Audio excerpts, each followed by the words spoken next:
প্ৰিয় সদৌ অসম আদিবাসী ছাত্ৰ সন্থা আচাৰ ওদালগুৰি জিলা সমিতিৰ সমূহ বিষয়ববীয়াসকল লগতে আঞ্চলিক সমিতি আচাৰ সভাপতি সম্পাদক প্ৰমুখ কৰি প্ৰাথমিক সমিতিৰ আচাৰ সভাপতি সম্পাদক লগতে আচাৰ সমূহ বিষয়ববীয়াসকল আপোনালোকক বিনম্ৰতাৰে অনুৰোধ জনাব বিচাৰিছোঁ যে যিহেতুকে যোৱা নিশা ঠিক 2 বজাত আচাৰ কেন্দ্ৰীয় সভাপতি প্ৰদীপ নাগ ডাঙৰীয়া আমাৰ সকলোৰে মাজৰ পৰা তেওঁ ইহলীলা সম্বৰণ কৰে। দিল্লীৰ মেদান্ত হস্পিটেলত চিকিৎসাধীন হৈ থকা প্ৰদীপ নাগ ডাঙৰীয়া যোৱা নিশা শেষ নিশ্বাস ত্যাগ কৰে, যাৰ ফলস্বৰূপে আজি তাৰ পৰা বিমান যোগে গুৱাহাটীৰ বৰঝাৰ বিমানবন্দৰলৈকে অনা হ'ব।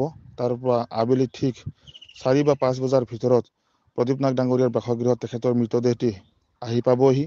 সেয়েহে আমি আপোনালোকক জনাব বিচাৰিছোঁ যে অহাকালি ঠিক 9 বজাত তেখেতৰ মৃতদেহটি শোক সমদলৰ বাবে তেখেতৰ বাসগৃহৰ পৰা ওদালগুৰি চহৰৰ মাজমজিয়ালৈকে অনা হ'ব। তাৰপিছতে আবেলি ঠিক 2-3 বজালৈকে অন্ত্যেষ্টিক্ৰিয়া সম্পন্ন হ'ব তথা সৎকাৰ সম্পন্ন কৰা হ'ব।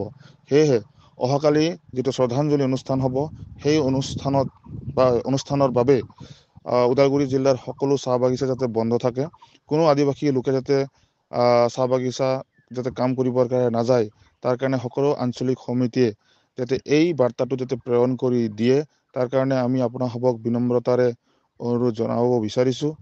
কিয়নো যাতে ACMSৰ সৈতে যোগাযোগ কৰি যাতে কোনো লোকে শ্ৰমিক হিচাপে যাতে অহাকালি কাম নকৰে আৰু সম্পূৰ্ণ চাহ বাগিচা অঞ্চল যাতে এদিনৰ কাৰণে বন্ধ থাকে, তাৰ কাৰণে আপোনালোকক ব্যৱস্থা গ্ৰহণ কৰিবৰ কাৰণে বিনম্ৰতাৰে অনুৰোধ জনাইছোঁ।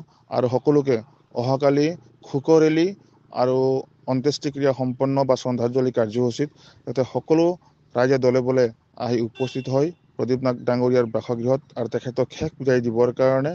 সেয়েহে আমি আপোনালোকক এই ভইচ মেছেজৰ যোগেদি বাৰ্তা প্ৰেৰণ কৰিলোঁ।